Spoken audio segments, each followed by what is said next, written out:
mtima wa mbuye wako ukukonda iwe ndiye wakuona mopirira mtima wa mbuye wako ukukonda iwe ndiye wakuona.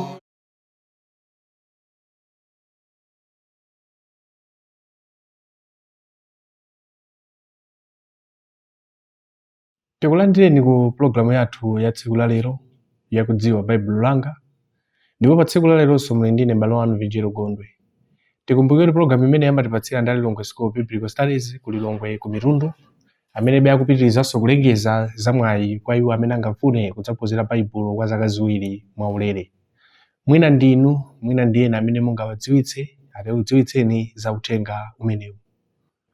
Pamapeto timapereka nambala imene mukuzogwiritsa ntchito mukafuna kufunsa zokhudza programu imeneyi komanso zokhudza skulu imeneyi. Komanso muzindikire kuti maphunziro amenewa amapezekanso pa tsamba lathu la pa YouTube, mukuzongoyang'ana Lilongwe School of Biblical Studies, mudzatha kupeza maphunziro amenewa pamene tikuphunzira kuchokera buku la Daniel, komanso maphunziro ena ambiri amene angakhaso kuthandiza pa moyo wanu wa uzimu. Komanso tengerepo mwayi kuti Azansi Church of Christ ku Mitundu akulengeza za msonkhano umene udzachitike kuyambira pa 23, 24 mpaka pa 25 August chaka chino. So nanunso muloyitanidwa kuti mudzatokana ku msonkhano umenewu umene udzachitikire ku Mitundu pa Mitundu CDSS. Masiku amenewo nambalaso amene iwekerewa pamene mukuzogwiritsa ntchito mukafuna zambiri zokhudza msonkhano umenewu. Programu ino ndi programu yathu yomaliza pamene tikhala tikuphunzira kuchokera buku limene la Daniel. Takhala tikuphunzira maphunziro osiyanasiyana pano pafupi masabata 10 tsopano, maphunzironso 10 amene takhala tikuphunzira kuchokera buku limene la Daniel. Buku limene la Daniel mutaonapo maphunziro ambiri amene inde ndi nkhani zimene zimachitikira zathu, koma ifenso lero taona kuti pali maphunziro ambiri amene tikuzowaphunzira ndipo taphunzira kwa amene takhalira limodzi kwa maphunziro amenewa. Komabe mwina kutheka ena akhala kuwaphonya maphunziro amenewa, nambala imene tiweke mapeto mukuzotipezanso tikuzokutumizirani maphunziro amenewa kuti muwaperanso pa nthawi yanu yoyikika. Phunziro lathu lomaliza tiliphunzira kuchokera buku limene la Daniel chapter 9. Tikumbukire kunena kuti buku limene la Daniel linalembedwa pamene ana Israeli anatengedwa kupita ku Babeloni ku ukapolo, koma kumene kuja patapitanso nthawi panapezeka kuti Nebukadineza anagonjetsedwa ndipo mamidzi ndi mapeja anabwera kulowa malo. Ndipo pamlingana ndi zimene zinachitika pamenepa, Mulungu analosera ndithu kunena kuti ana Israeli adzatengedwa kupita ku ukapolo, ndipo ku ukapolo akakhala zaka 70, ndipo akakhala zaka 70 akabwereranso. Chimene Mulungu anawatumizira kumene kufuna kuwaphunzitsa kuti athe kusintha kachitidwe ka zinthu pamaso pa Mulungu. Ndiyeno Mulungu inafika nthawi imene anawatenga ndithu kupita ku ukapolo, kwamene takhala tikuphunzira limodzi kuyambira phunziro lathu loyamba linaona na Daniel ali kumene kuja akuphunzitsidwa zinthu zosiyanasiyana. Ndipo mu chapter 9 tsopano tipezano kuti akhala ku ukapolo, tionano zimene zinachitika Daniel ndi Mulungu zokhudza ana a Israeli.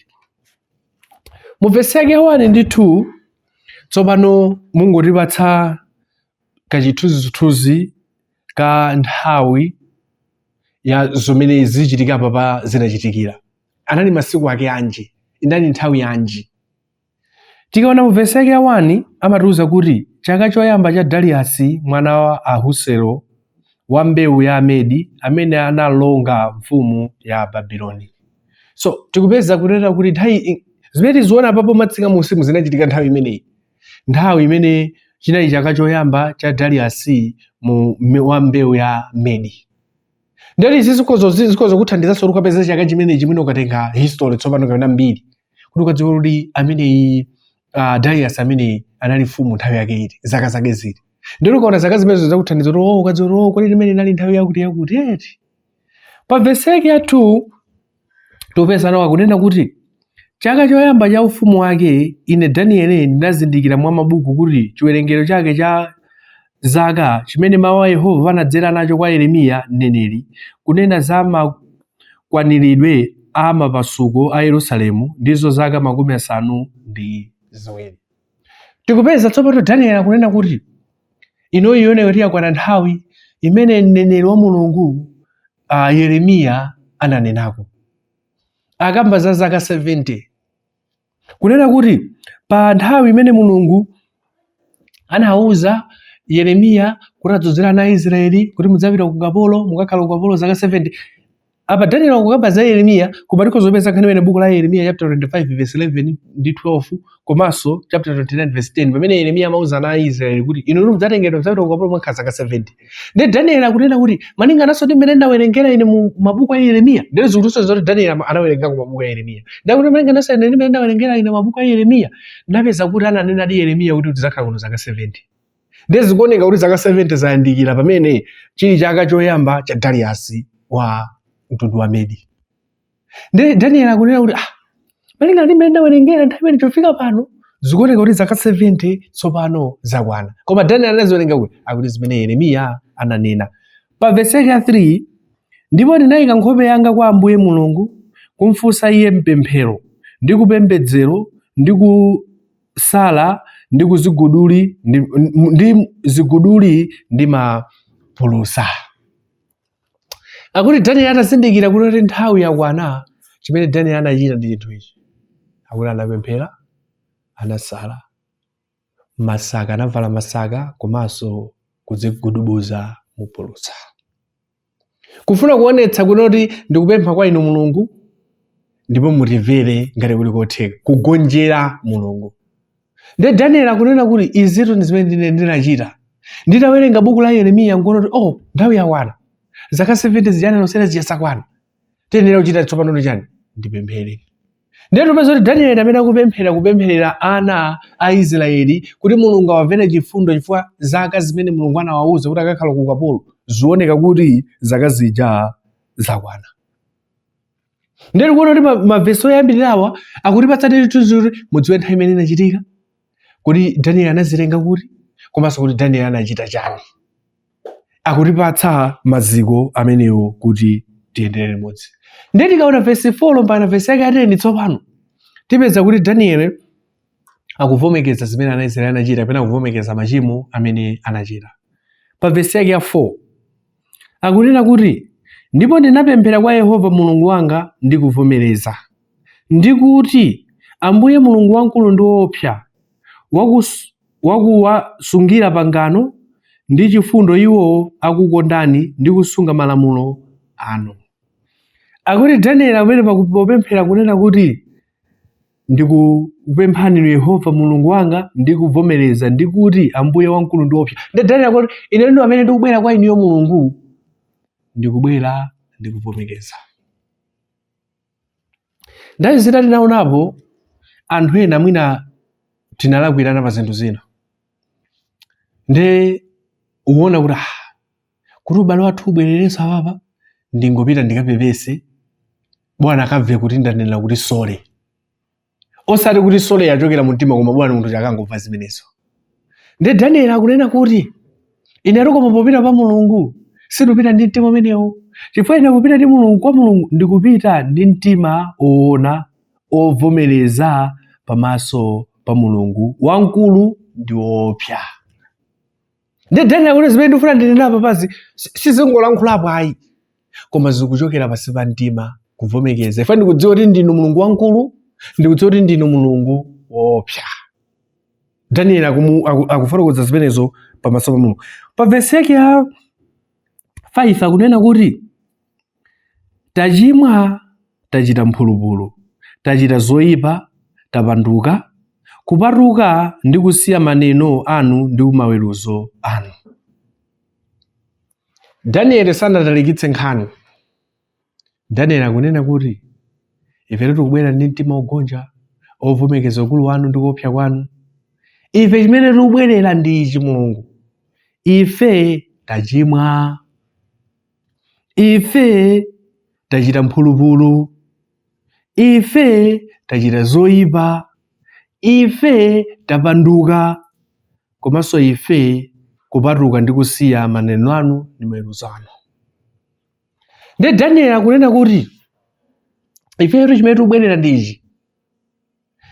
Sitifuna kuti titalikitse nkhani koma tufuna Mulungu ndikuwuzeni chinthu ichi. Ife ndiye tachimwa, tapanduka, tasiya njira yake talowera kwina. Ndife pamene tikupemphera kwa inu Mulungu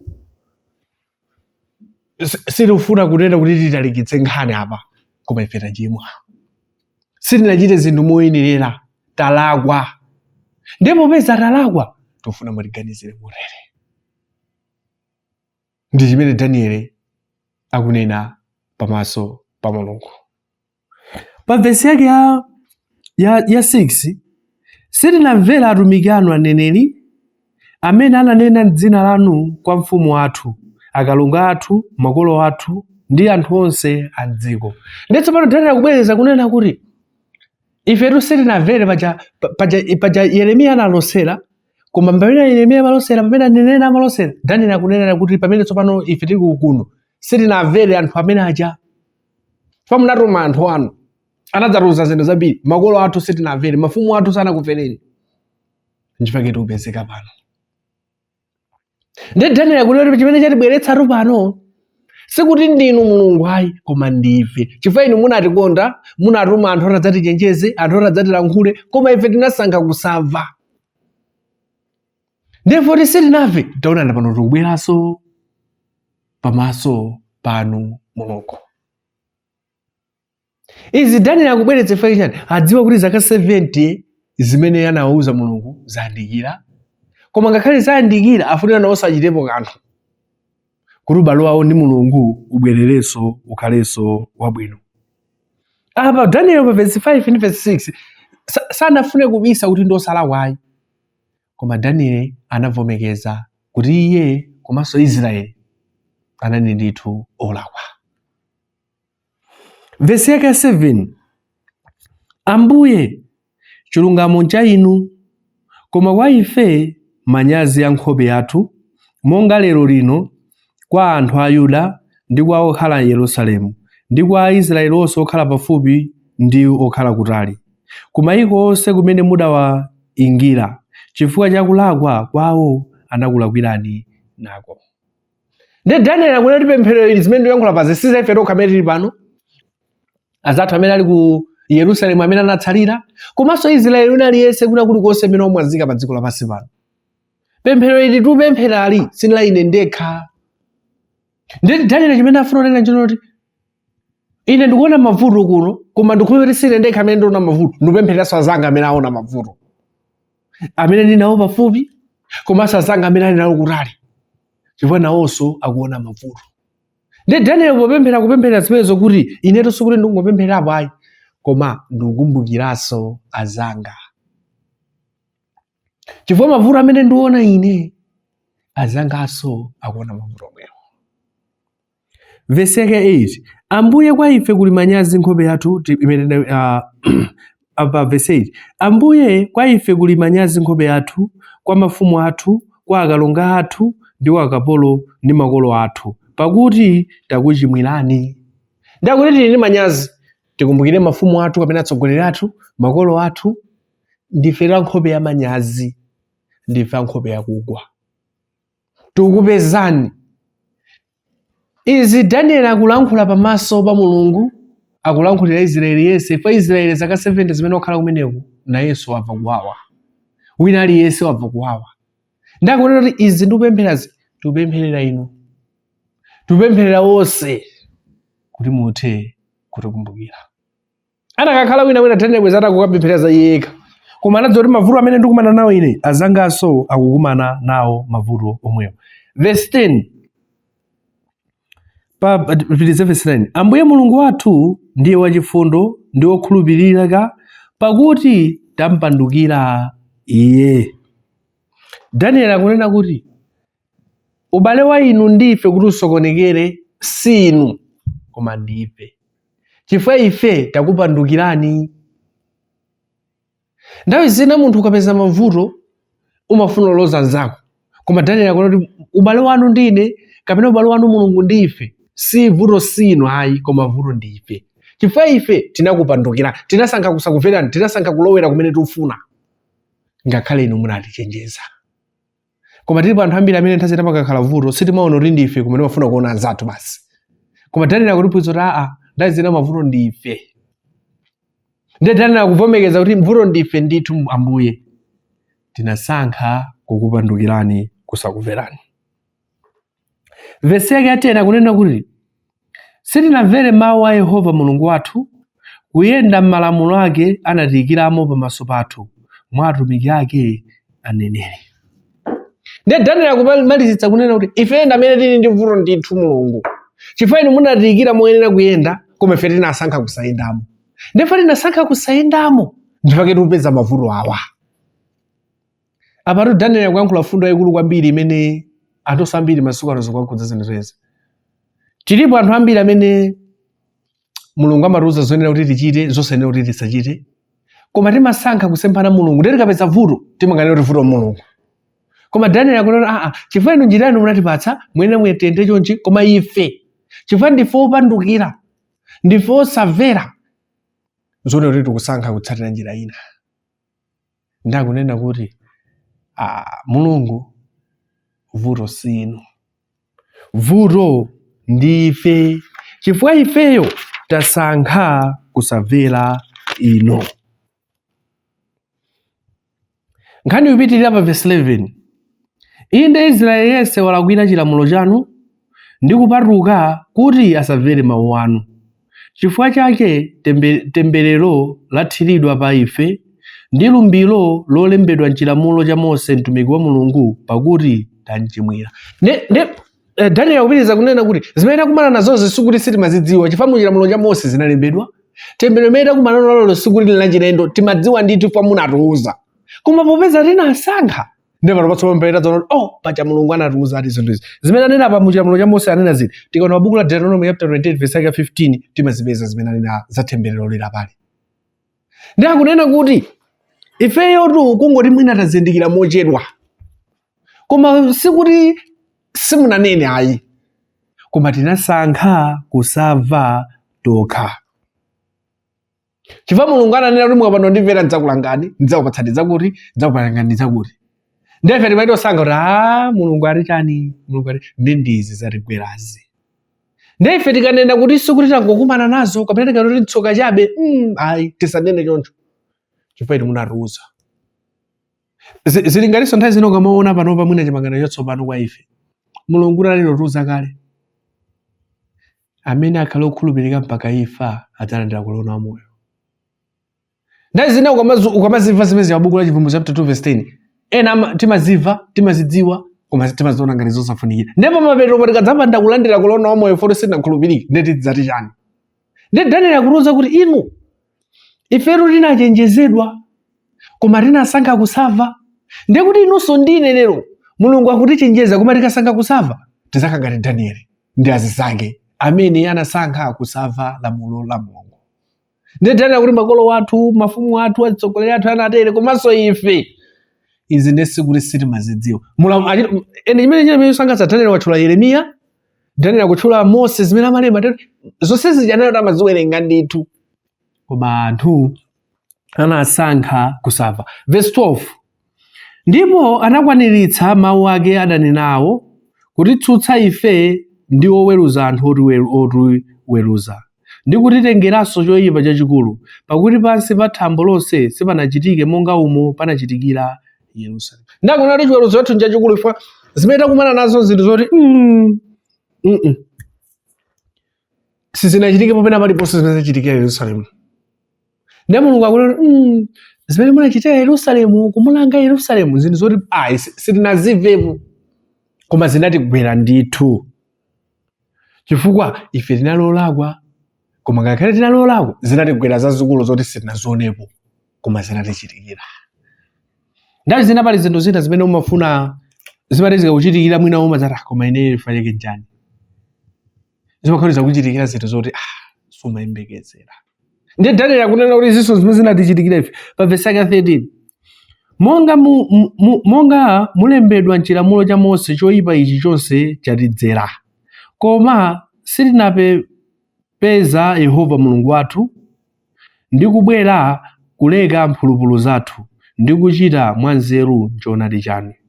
Chifukwa chache Yehova wakhala maso pa choyipacho ndi kufikitsira icho, pakuti Yehova Mulungu wathu ali wolungama ndi mu ntchito zake zonse azichita, ndipo sitinamvera mawu ake. Ndakunena kuti ifetu pamene ndikubwera ndikupezani mpemphero Mulungu, sitikupezani kuti inu simunatichenjeze, sitikupezani kuti inu kapena ndinu noti zimene talandira ifeyo zifoti madana nafe. Ayi, izi zimene kumana nazo zindezi zazikulu, koma munatichenjeza, komanso timene kuti tizilandire chifukwa ife nalosapa. Nde Daniel akunena kuti mavuto amene tikumana nawowa timadziwa koma tinanyozera. Nde zitatigwera tsopano pamene tinapeza kuti ayaya sitimayembekeza kuti zingatere. Koma Daniel akutsimikiza moyo. Verse 15 akupitiriza kunena kuti ndipo tsopano Ambuye Mulungu wathu amene munatulutsa anthu anu m'dziko la Igupti ndi dzanja lamphamvu ndi kudzitengera mbiri monga lero lino, tachimwa tachita choyipa. Nde Daniel popemphera kunena kuti mukumbukire Mulungu paja munatulutsa anthu anu mu Igupti. Abwerera ku buku la Genesis, buku la Exodo, paja ana Israeli ali ku Igupti kuja amazunzika. Ndiye nafika nthawi yoti Mulungu anatulutsa amene buku la Exodo. Ndakunena kuti Ambuye musayiwalero zimenezo, fa munatulutsa anthu anu. Ndipo zimene munachita zija ndi dzanja lanu lamphamvu, mbiri monga lero lino ilipobe. Timakumbukira zimenezo. Munatulutsa Israeli mu Igupti ndi dzanja lanu lamphamvu. Nde zimene munaonetsera makolo athuzo, kodi ifeyo simungationetsere zimenezo? Ifeyo sorona kuchimwirani indi, koma kodi simungationetsere zimenezo? Zimene akunena. Nde kuti tikupeza kuti akuvomekeza kuti chilango chinali choncho, koma verse 15 akumaliza nkunena kuti kodi simungationetserenso zimenezo? Chifukwa makolo athu munaonetsera izi. Verse 16 mpaka verse 19 tsopano akupitiriza kupempha chikhululuko.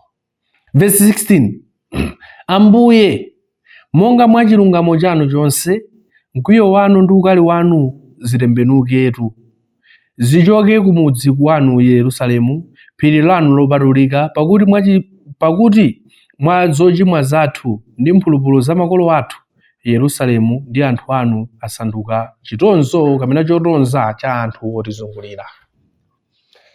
Nde Daniel akunena kuti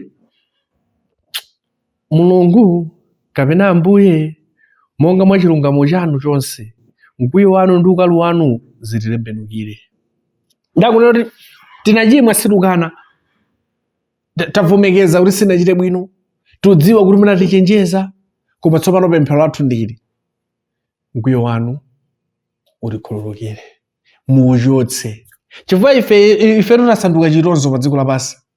Israeli amadziwika ngati osankhidwa wa Mulungu, koma ndimene zachitikira mtoto ndimene tafikirapo tasanduka chitonzo. Ndipo peza tasanduka chitonzo, Mulungu tithandizeni.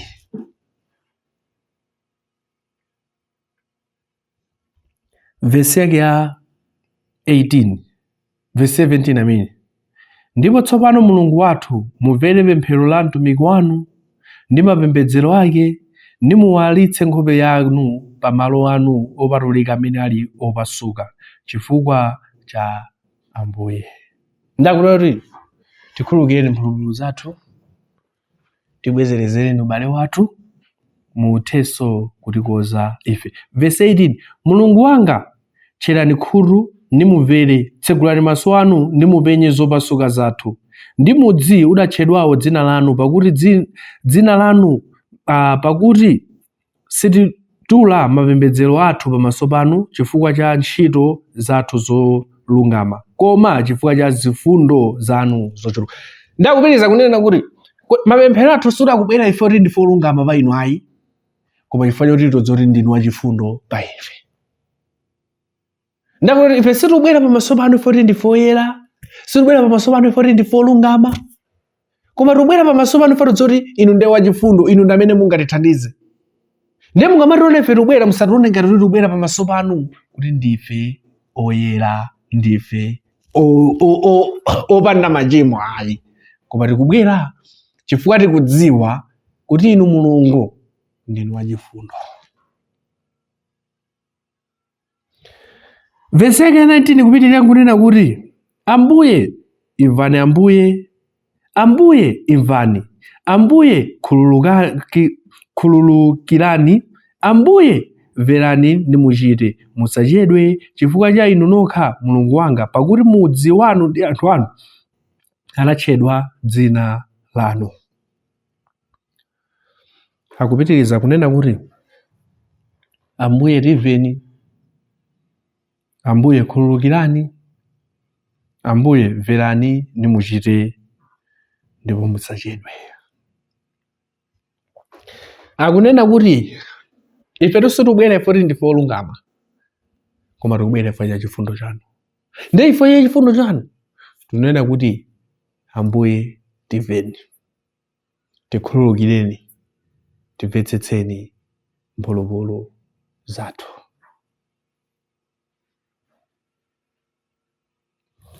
Daniel akuvomekeza zimene Israeli sanachite bwino. Pamapeto pake pemphero lake akumaliza nkunena kuti ineyotu ndikukupemphani kuti mutikhululukire chifukwa tachimwa, sitinachite zinthu malingana ndi chifuniro chanu. Ndiye tikukupemphani inuyo kuti ngati kuli kotheka timveni, koma mutimve mwachangu, chifukwa zinthu zativuta, zinthu sizili pabwino kwa ifeyo ngati akhristu. Ndiyeno chimene Daniel akunena apa kusiya zonsezi m'manja mwa Mulungu kuti ngati kuli kotheka likhale gawo lanu. Ndiye tikuona kuti pamene Daniel ali kumene ku ukapolo, nthawi imene kuti yayandikira, analoti chinthu chofunikira kuti asangokhala chete, koma athe kupemphera kwa Mulungu m'malo mwa Israeli. Israeli amene ali pafupi, Israeli amene ali kutali, onse amene akuzunzika, amene alitsanduka chitonzo pamaso pa anthu a mitundu ina. Umu ndi mmene tikumalizira maphunziro athu a buku la Daniel. Tikumaliza ndi pemphero la Daniel. Taona mmene Daniel wachitira pamaso pa Mulungu. Koma monga mwa nthawi zonse timalize pakuona maphunziro amene tingaphunziremo. Tipeza kuti muli maphunziro ambiri mu nkhani imeneyi mu pemphero la Daniel lopemphera kwa Mulungu chifukwa cha machimo a ana a Israeli. Choyamba, Mulungu akanena zinthu zimachitikadi. Daniel akunena kuti Yeremiya analosera ndithu mneneri wanu kuti tidzakakhala ku ukapolo zaka 70, ndipo taonani takhaladi. Ndi akutiphunzitsa kuti Mulungu akanena zinthu zimachitika ndithu. Israeli anakumana nazo, Daniel anakumana nazo. Ndipo Daniel popemphera nthawi zina popemphera kuti Mulungu tikanena kuti simunatiuze ndi tilakwa ndife, munatiuza koma tinasankha kusapa, munatiuza kuti mkwiyo wanu udzagwera pa ife tidzapeza mavuto, munatiuza koma tinasankha kusapa. Mulungu akanena chinthu chimachitika. Phunziro lachiwiri akutionetsa kuti Mulungu ndi ofiirikirika mu pemphero ngati tamufikira moyenerera. Daniel anapita pa Mulungu ndi mtima wake wonse, modzichepetsa, mozindikira kuti sanachite bwino, ndipo akunena kuti ine sindachite bwino. Ngati kuli kotheka Mulungu timveni, ndipo ngati kuli kotheka timveni mwachangu. Mulungu ndi ofiirikirika mu pemphero. Mulungu sitingayankhulane ndi Mulungu pogwiritsa ntchito foni ayi, kumulembera message ayi, koma chimene Mulungu amafuna ife tikhale ndi mtima ofuna tifikire mu pemphero. Phunziro lachitatu, tisabise zolakwa zathu pamaso pa Mulungu. Nthawi zina anthu timayesetsa kubisa machimo athu pamaso pa munthu zathu, koma kubisa zolakwa zathu pamaso pa Mulungu ndi kulakwa kwakukulu. Tiyeni tisabise zolakwa zathu pamaso pa Mulungu, chifukwa Mulungu amadziwa. Ngakhale timubisire sizitithandizanso. Ndi Daniel akunena kuti Mulungu ndikuwuzeni zonse. Kodi ife tikamafika pamaso pa Mulungu timafikira bwanji? Phunziro lina namba 4, mavuto ena amabwera pa ife chifukwa chakusamvera wathu. Daniel akunena kuti Mulungu sitinganene kuti simunatiuze fa munatiuza kuti tikatere tidzakumana ndi izi, tikatere aneneri anu anatiuza komanso lamulo la Mose linatiuza, koma tinasankha kusamvera. Masiku anonso anthu tikukumana ndi mavuto ena ife timasankha kusamvera munthu uzathu, timasankha kusamvera Mulungu. Ndipake pali mavuto ena tikukumana nawo chifukwa tikusankha kusamvera mawu a Mulungu. Phunziro la namba 5 lonena kuti Mulungu ndi wachikondi ngakhale ife pena sitimamuonetsera chikondi. Chifukwa Daniel wavomekeza kunena kuti ubale wanu ndi ife sunasokonekere chifukwa cha inu, koma chifukwa cha ife tinasankha kusamvera kapena kusayenda mu njira imene munatiyika kuti tiyendemo. Ifeyo ngati anthu tidziwe kuti Mulungu ndi wachikondi, koma nthawi zina ifeyo sitimaonetsa chikondi. Nthawi zina ubale wathu ndi Mulungu umasokonekera osati chifukwa cha Mulungu koma chifukwa cha ife tasankha kuti tiusokoneze. Tikamapitirira phunziro limene mapeza loti yani nthawi zina zotsatira za zolakwa zathu zimakhala zazikulu kuposa momwe timayembekezera. Daniel akunena kuti zimene zatichitikira ife Aisraeli mu Yerusalemu zoti sizinaonekepo. Nthawi zina mavuto ena kapena zotsatira zinthu zina zimakhala zazikulu kuposa mmene timaganizira. Taonapo nthawi zina mwina munthu atangobanga chinthu kakang'ono waphedwa. Mara aphedwa chani anaba nkhuku, izo zakhala nkhuku. Nthawi zina zotsatira za machimo athu zimakhala zazikulu kuposa mmene timembe. Daniel anaziona. Ndakukuza nino akunduza sene kuti tikozo zaziona tikozo mayembekezero izi zikozotere. Ukapwanya lamulo la Mulungu zotsatira zake sumazipatsa ndiwe chilango, amapereka Mulungu. Ndetezera Mulungu amakupatsa chachikulu kuposa mmene wewe umaganizira. Kenako kumaliza wathu phunziro lathu lonena kuti ndi bwino kupemphereranso ena. Daniel anapemphera iye, Israeli amene anali pafupi komanso Israeli amene anali kutali. Kodi ife timapemphereranso azathu ena? Umu ndimene tamalizira phunziro lathu kapena maphunziro athu la namba 10 kuchoka buku limene la Daniel.